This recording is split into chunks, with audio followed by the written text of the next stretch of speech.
She got trapped with the CEO. His wedding was in 1 hour. And she whispered, "I wish it were me." She only went into that room to grab a few papers and to leave her resignation letter. No goodbye, no drama. He was getting married in 1 hour, and she was just the assistant who had loved him silently for 4 years. But fate had other plans. The door jammed, and suddenly she was trapped, alone, with the man she couldn't bear to lose and who was about to promise forever to someone else. 60 minutes. 1 room. And then she whispered, "I wish it were me." He froze, and in that moment, he knew. He had a choice to make. Marry the woman everyone expected, or fight for the one his heart had chosen all along. Before we continue, if you enjoy touching and inspiring stories like this one, make sure to subscribe to the channel and leave a like. Now let's get back to the story. The sound of the latch echoed like a gunshot. Violet didn't even turn her head. She just stood still for a moment, her fingers clenched tighter around the folder in her arms. It was supposed to be a quiet goodbye, in and out. No good lucks, no tears, just a signature on a resignation letter and a clean exit before the ceremony began. But now, the door to the storage room was stuck, locked from the inside. She turned slowly, eyes widening when she realized what had happened. The handle jiggled uselessly. She pressed her weight against it, then again, harder. The old frame groaned but didn't give. The room had always been temperamental, a forgotten space tucked beside the boardroom, with stiff hinges and a tendency to trap humidity and secrets. But today, of all days, it picked now to trap her too. "Seriously?" she whispered, letting out a small, breathless laugh. "Of all the moments," a deep voice answered from behind. "You okay?" Violet turned. She froze. Adam was standing just feet away. His jacket was missing, his sleeves rolled up, and his vest was buttoned to the top. He looked calm, polished, ready. But his tie was undone, draped around his neck like a question mark. And in that second, that heart-squeezing, breath-stealing second, Violet couldn't move. "What are you doing here?" she managed. "I should be asking you that," Adam said, sliding his phone into his pocket. "They said you were looking for files. I thought you'd already left." "I almost did." Her voice came out smaller than intended. She hated that. She'd promised herself she'd be strong, get the papers, slip away, disappear before anyone noticed. Before he noticed. Adam took a step closer, his eyes scanning her face like he hadn't seen her in years. Not just the 2 days since she called in sick, not just the 6 months since he got engaged, but years. "You don't look like someone just grabbing files." Violet's eyes dropped. She held the folder tighter. Inside, her resignation letter trembled with her heartbeat. "I was going to leave it on your desk. I didn't want to interrupt." "Interrupt what?" he asked, and though his tone was even, something flickered in his voice. "My wedding?" She didn't answer. Outside, the world kept spinning. Laughter and hurried footsteps echoed faintly from the hallway. Somewhere nearby, music played, soft classical strings being tested for the ceremony. The event team was prepping the ballroom upstairs, a perfect day by every measure. Except somehow, they were here, in a room too quiet for comfort with a door that wouldn't open. Adam stepped to the handle and gave it a tug. Nothing. He tried again, harder. The frame creaked, still stuck. He let out a dry chuckle. "Well," he said, "that's ironic." "I'm sure someone will find us soon," Violet said quickly. "You don't need to—" Adam turned to her again, and this time his eyes stayed locked on hers. Light blue, piercing, unreadable. "You're shaking," he said. "I'm fine." "You're not fine." Violet bit her lip. She didn't have the strength to pretend today. Adam exhaled and leaned back against the shelves, running a hand through his hair. "Violet, what's in that folder?" She clutched it tighter. "Nothing you need to worry about?" He raised an eyebrow. "I'm the CEO. I worry about everything." "I'm not your problem anymore," she said, voice trembling. He looked at her. Really looked. Like he wasn't just seeing her as an assistant in tailored trousers and ballet flats, but as something else. Someone else. Someone who'd been by his side for 4 years and through late nights and broken deadlines, difficult deals, and silent coffees. Someone who'd always known when to refill his cup before he asked, who memorized the way he liked his emails formatted, and how he tightened his jaw when something bothered him but didn't say a word. Someone who mattered. He straightened. "You were going to quit." She said nothing. "Violet." She nodded once, just enough to confirm it. "Why now?" "Because I can't watch you marry her. Because I stayed too long hoping you'd see me. Because leaving quietly still hurts less than staying in silence." But she didn't say any of that. Instead, she whispered, "It's just time." Adam was quiet for a moment. Then he looked down, jaw tightening. He reached for the door handle again, but slower this time, almost like he didn't want it to work. Like a small part of him was glad it didn't. His phone buzzed. He ignored it. Another buzz. He finally checked the screen. 12 missed calls, 3 messages from his fiancée, 1 from his best man. "You should go," Violet said softly. Adam met her gaze. "I can't, because the door is jammed." He shook his head, voice quieter now. "No, that's not why."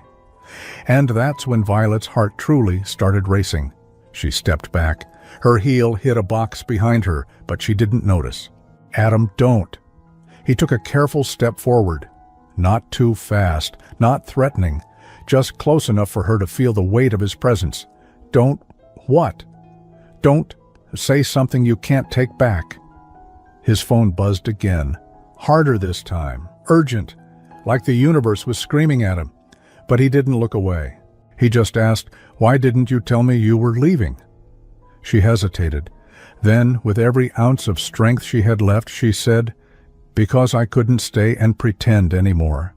Adam's shoulders dropped, as if the words had knocked the wind out of him. And in the silence that followed, something unspoken filled the room.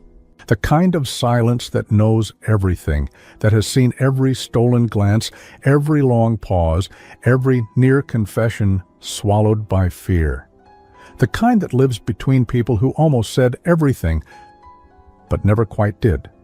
Violet took a breath, a shallow one. Then, finally, she looked up at him.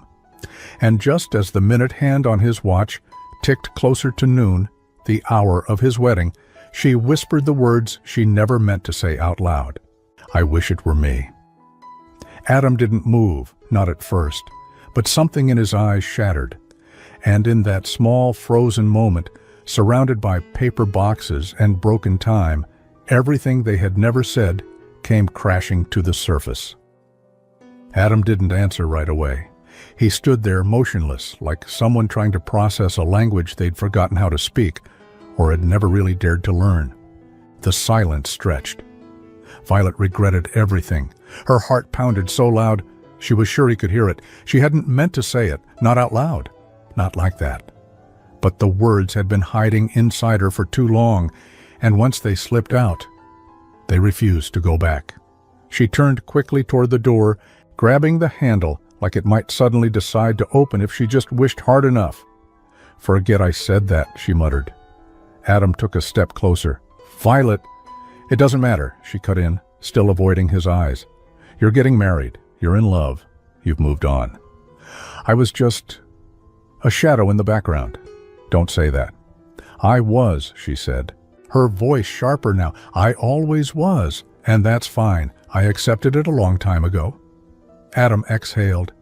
"You were never in the background." She looked at him then, and her eyes burned. "Yes, I was. You just didn't notice." A pause. He stared at her, trying to find something to say and something that would make sense of this mess. Something that didn't make him the villain. But how could he? How could anyone make this moment make sense? His voice lowered. "Why didn't you tell me sooner? What would it have changed?" "Everything," she almost laughed. "No, it wouldn't have. You were with her. You introduced her as the woman of your dreams. What was I supposed to do? Confess over a spreadsheet?" Adam didn't flinch, but his voice turned softer. "Do you think it's been easy for me?" Violet's eyes narrowed. "What are you talking about?" He hesitated, then walked past her slowly and sat on the edge of the metal storage table. His shoulders dropped. The weight of something heavy fell across his expression. "Do you remember the night of the Shanghai deal?" he asked. "Of course I do," she said. "You closed it at the last second. Champagne. Celebration. Why?" "That night," he said, "you wore a navy blue dress." Her breath caught. Adam glanced up at her. "You tucked your hair behind your ear the entire evening, and when you smiled, I forgot what I was supposed to be celebrating." Violet's lips parted, stunned. She remembered that night. She remembered standing across the room from him, feeling invisible, while he laughed with clients and his then-new girlfriend. "I tried to ignore it," he said. "Told myself it was just admiration, respect, nothing more." She swallowed hard. "But you kept dating her." "I kept running from this," he answered quietly. Her chest ached. He looked at his watch. There were 42 minutes left until the ceremony. "I'm not who you think I am," Violet said suddenly, taking a step back. "I'm not glamorous or confident or whatever you need at those charity galas.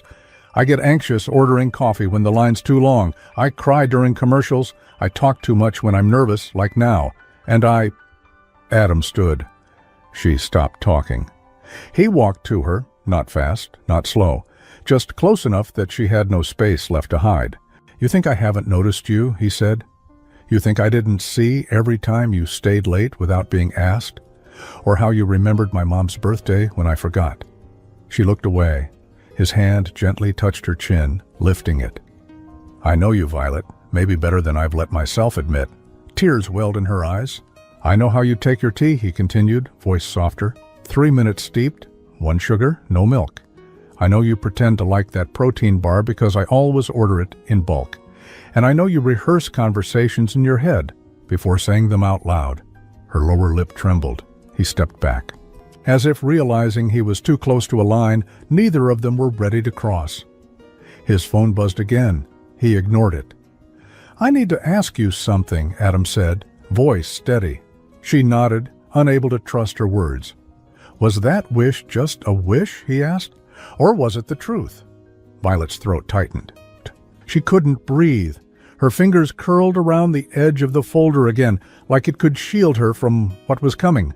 "I wish," she whispered, voice cracking. "I told you before it was too late."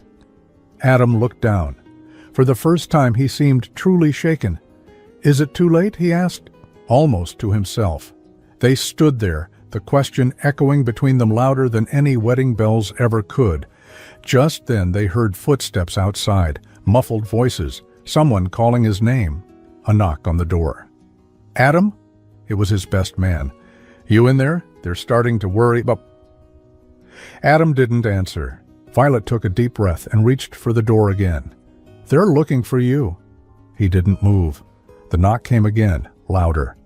"Man, we gotta go. It's almost time." Violet looked at Adam.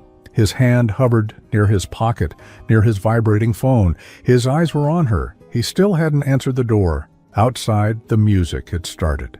Inside, something more important was unraveling. And Violet said the words she never thought she'd dare speak again. "If you walk out now, we'll both forget this ever happened. I'll quit, and you'll get married, and none of this will matter." Adam took a step closer. His eyes never left hers. "What if I don't walk out?" Violet's breath caught. She wasn't sure if she heard him right, or if her heart had just imagined it, twisting his words into the one thing it had always wanted to hear. She stared at Adam, her voice small. "What do you mean? What if?" He didn't blink, didn't move, but the look in his eyes, that quiet storm just behind the blue, said more than words ever could. "I mean," he said carefully, "what if I don't go out there?" Violet stepped back. Her hand brushed against a stack of folders, sending them tumbling to the floor. She didn't even flinch. "Don't say that," she whispered. "Why not?" "Because you have a fiancé waiting, a life planned. 100 people in tailored suits and dresses sitting in chairs with little name cards." Adam exhaled. "That's not a reason to marry someone." You loved her? I tried to. The silence that followed hit harder than any shout. I wanted to, he continued. I kept telling myself I did, that it made sense. She's beautiful, smart. Everything on paper looked perfect, but every time I imagined my future, he paused, voice breaking. You were in it. Violet shook her head, tears burning her eyes. Then why didn't you say anything? Because I thought you'd never feel the same, he said.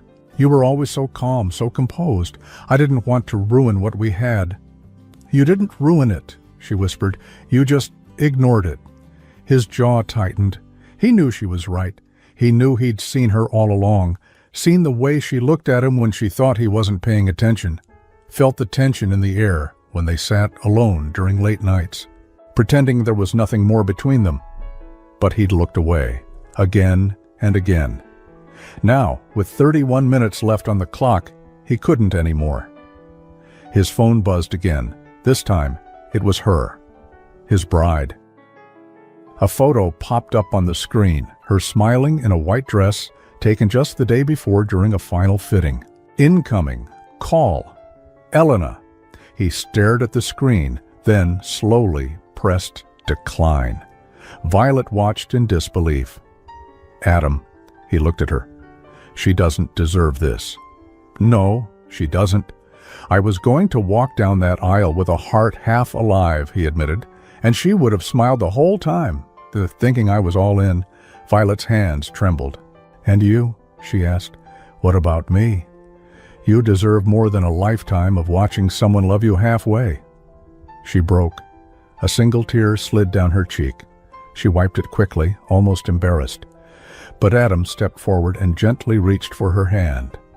Violet. His fingers wrapped around hers. Warm, steady, familiar. I don't want to marry someone else when I know the person I should have fought for is standing right in front of me. The words hung in the air like an unspoken vow. Violet didn't answer. She couldn't. Her mind was spinning, her heart stuck between every memory they had shared and every moment they could still have. If only either of them was brave enough. You said you wished it were you, he said softly. She nodded, swallowing back the lump in her throat. I've wished that too, he whispered. Another knock at the door, this time louder, more urgent. Adam, man, they're lining up. Your dad just asked where you were. What's going on? Adam looked at the door, then back at Violet. This is the moment, he said. I either go through with something that looks good, or I finally choose something real. Violet stared at him, eyes wide. And what if real doesn't work? What if we're a disaster outside of this room? He didn't smile. He didn't need to. His answer was quiet, certain. Then at least I'll know I chose it. With my whole heart. She blinked, tears pooling again. Adam took a deep breath. Then, almost reluctantly, he turned back to the door. I'll tell them the truth, he said. All of it. Wait, Violet said, stepping forward. He turned back. She looked like she was about to say something, then stopped. Adam tilted his head. What? I just... She paused. Then, before he could blink, she stepped closer and stood on her toes, gently pressing her lips to his cheek. It wasn't a kiss full of fireworks. It wasn't desperate or rushed. It was quiet, soft, honest. And it said everything she was still too afraid to put into words. When she pulled back, Adam's eyes stayed closed for a second longer, as if trying to remember the exact feeling. Then he opened them, took one final look at her, and said, I'll come back. Violet nodded. If you don't? He smiled faintly. I will. He turned the handle again, this time with force. A loud crack echoed through the room, and the door creaked open just enough for light to spill in. Voices shouted in surprise. There you are, someone said. What happened? We've been looking... Adam stepped out without answering, letting the door swing shut behind him. Violet stood there, alone, again. But this time, the silence didn't feel so empty. Not yet. She walked to the small window and looked out, heart pounding. Outside, the wedding guests were gathering in rows of white chairs. The aisle was set. The flowers were perfect. She checked the clock on the wall. 23 minutes left. Would he really come back, or had she just risked everything for another goodbye? Violet stood in the stillness, her hands pressed lightly to the window pane, eyes fixed on the world outside. From this quiet little storage room, the venue looked like a dream. Strings of soft fairy lights wrapped around garden arches.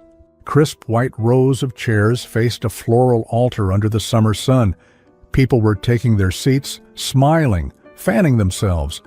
The kind of wedding people whispered about for weeks afterward. Elegant, expensive, expected. She could see Elena too.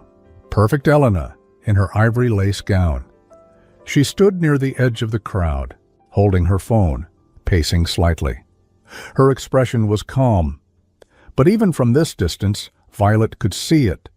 The confusion behind her poised posture, the slight tension in her movements.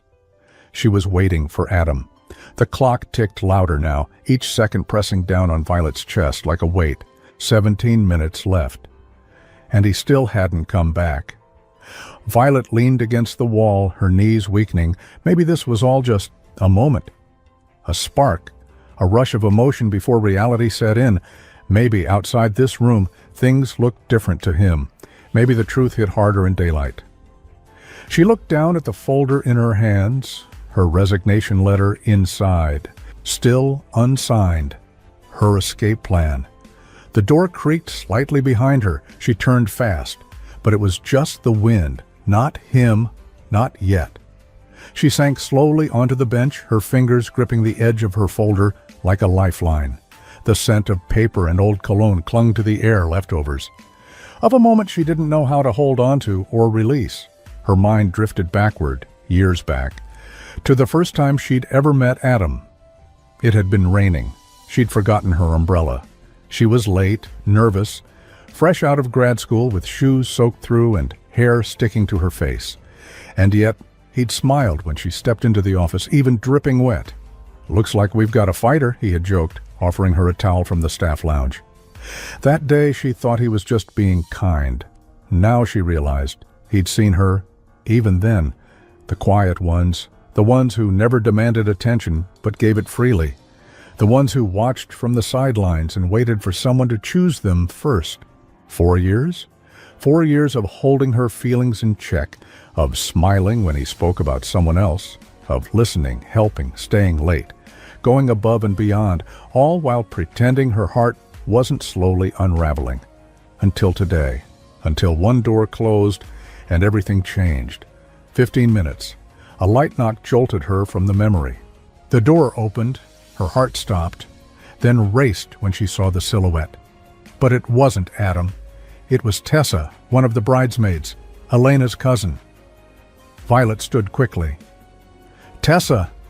Tessa stepped inside carefully, eyebrows knit together.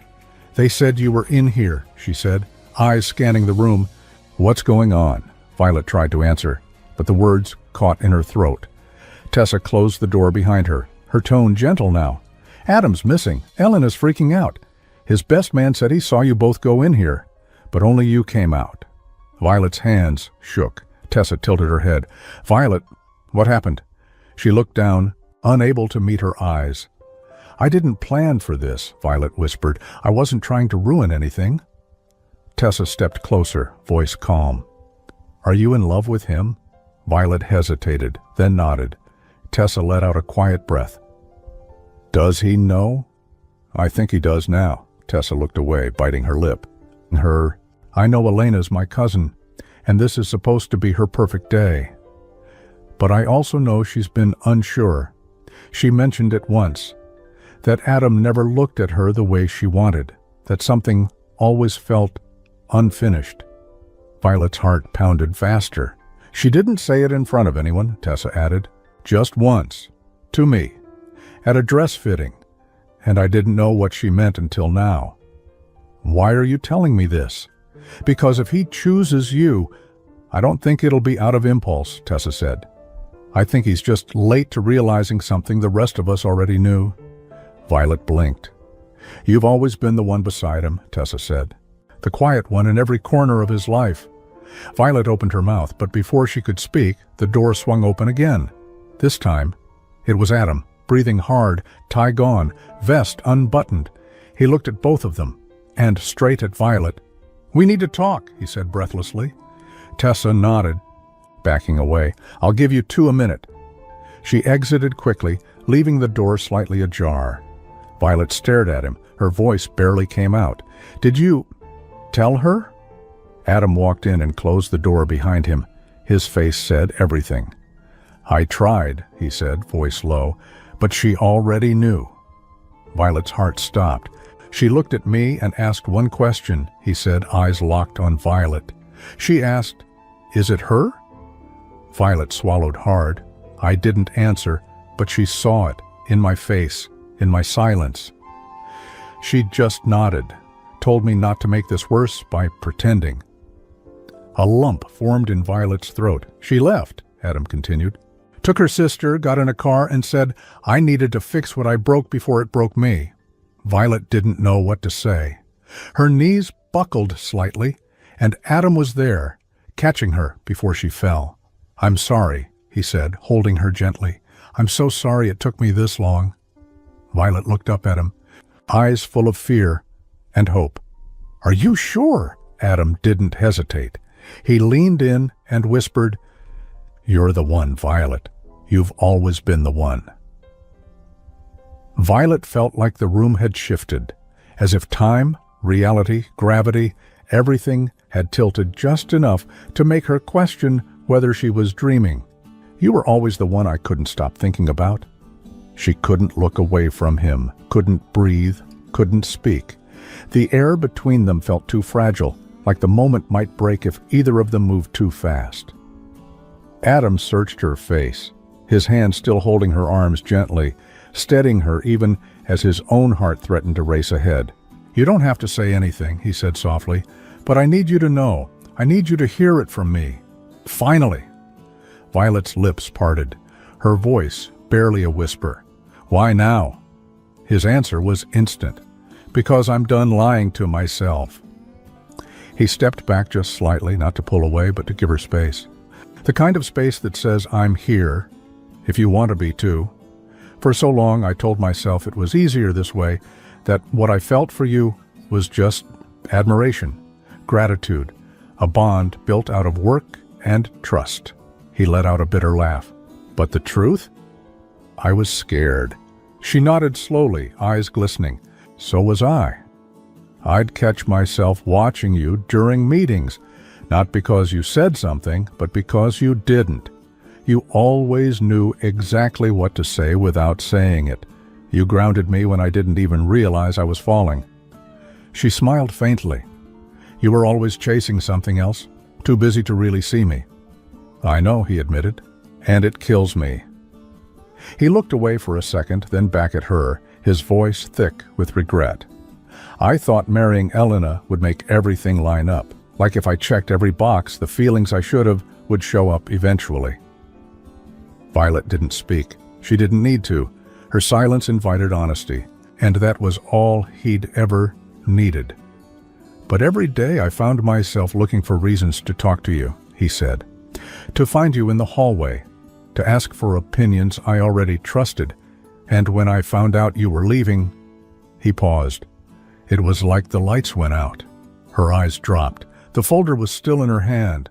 She held it up between them and opened it, revealing the letter inside. "This was going to be my goodbye," she said.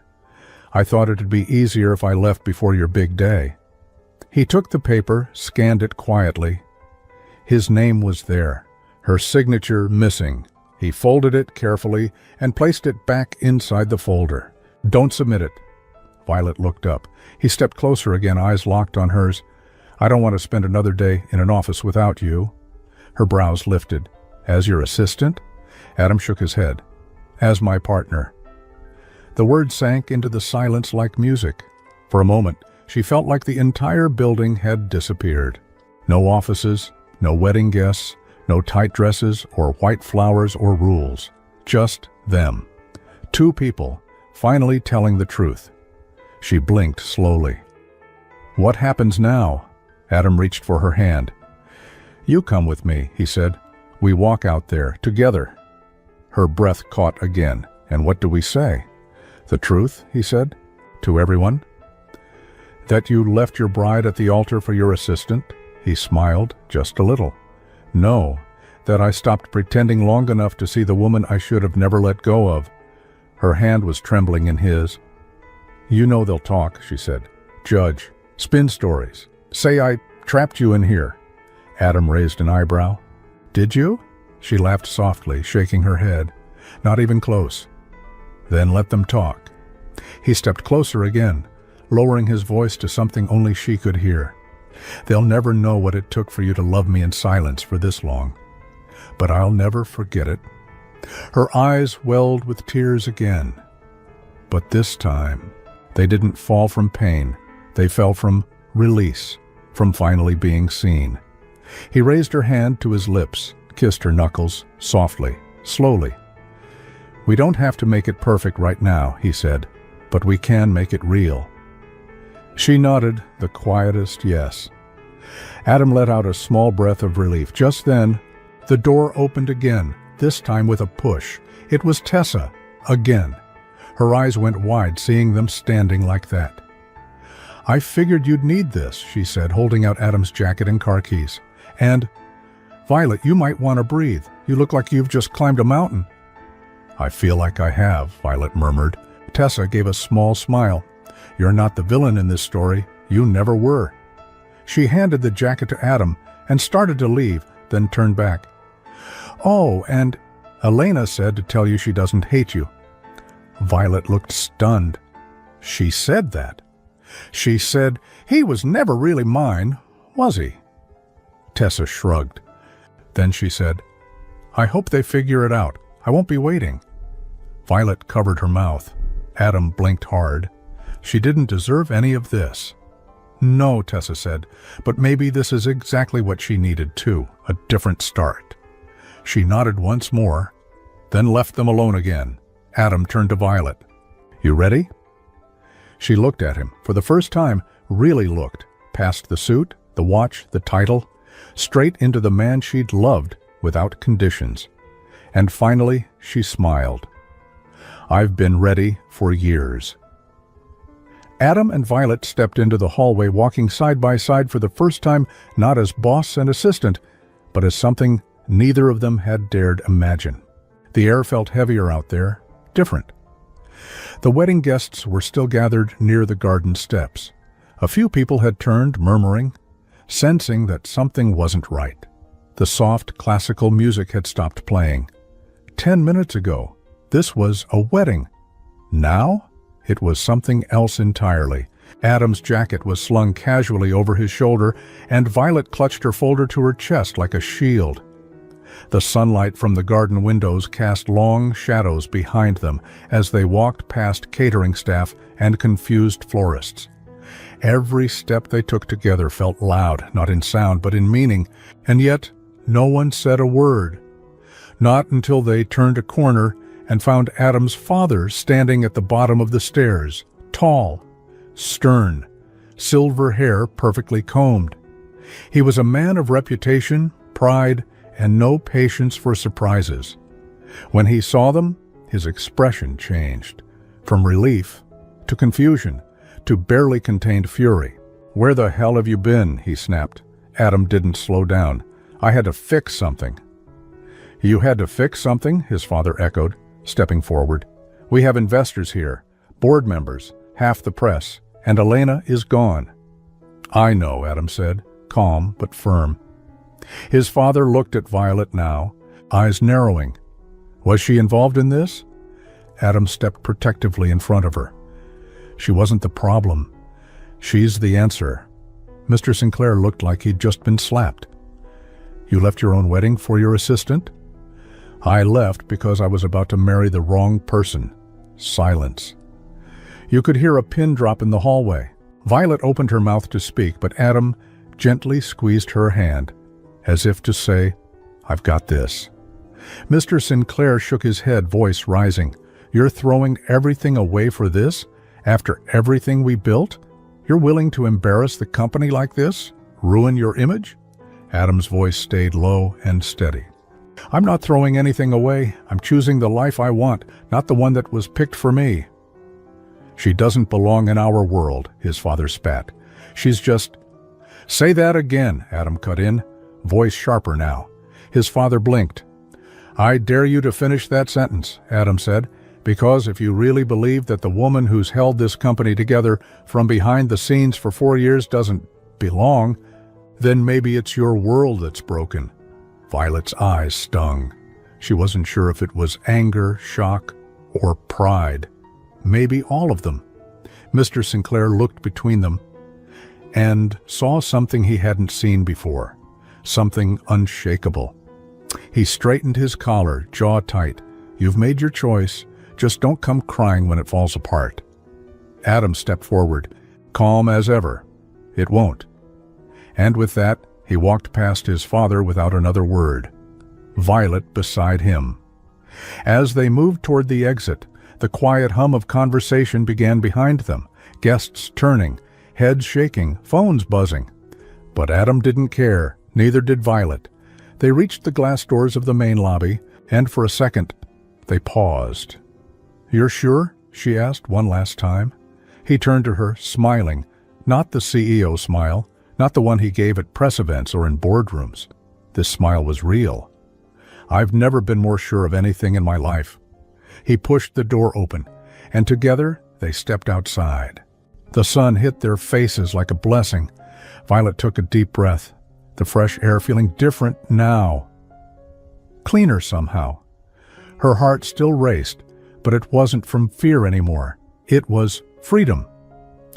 Adam walked toward his car, the sleek black sedan that had been prepped to whisk him away from the altar. Where are we going? She asked as he unlocked the doors.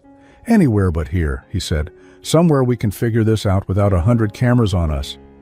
She hesitated. You don't have to run. He opened her door, then paused, turning to her.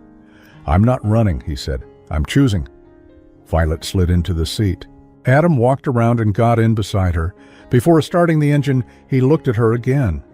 I don't have a plan, he said. I don't know what happens next. She nodded slowly. Neither do I. They stared at each other, 1,000 words unspoken between them. Then, almost shyly, she reached across and touched his hand. He turned his palm and laced their fingers together. No big speeches, no fireworks, just two people who had waited too long, finally choosing not to wait anymore.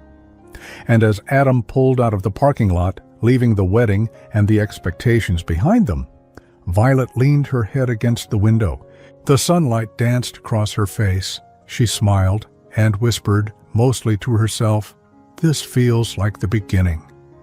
3 weeks later, the office looked almost the same desks, the same clack of keyboards, the same soft hum of espresso brewing in the corner. But for Violet, everything had changed. She stood near the elevator, her fingers wrapped around a warm coffee cup, waiting for the floor numbers to tick down. She could feel the eyes on her, not unkind, just curious. The same colleagues who used to nod politely were now lingering longer in conversation. Some smiled, some whispered. She couldn't blame them. After all, she was the assistant who walked out with the CEO on his wedding day. The headline practically wrote itself. But what they didn't know, what none of them saw, was the in-between.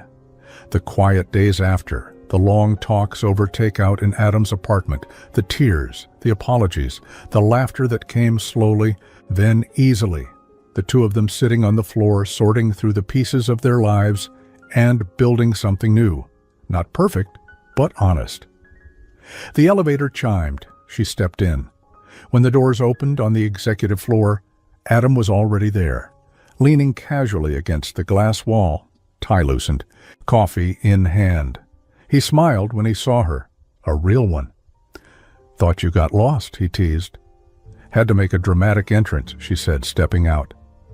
They walked side by side through the hallway, past the assistant's desk, her old desk. Another girl sat there now, chewing her pen, focused on an Excel sheet. Violet caught herself feeling a flicker of nostalgia. Not for the job, but for the version of herself who used to sit there every morning, hiding feelings behind coffee orders and calendar alerts. She wasn't that woman anymore. Inside Adam's office, the blinds were half drawn. He set his coffee on the desk and turned to her, arms crossed playfully. "So, big day." She blinked. "Is it?" He nodded. "First meeting with the board since everything blew up." She groaned. "Right, that. They already know. Some support it. Some are skeptical." She raised an eyebrow. "About me?" "About us." He walked over to her and gently brushed a loose strand of hair behind her ear. "But I'm not asking for their permission." She smiled, soft and steady. "I don't need their approval either." Adam leaned his forehead gently against hers. "I still can't believe I almost married the wrong person," he murmured. "I still can't believe you locked yourself in a storage room with me." "Fate has terrible timing." "Or perfect," she whispered. He kissed her, a soft, careful kiss. Not rushed, not reckless, just right.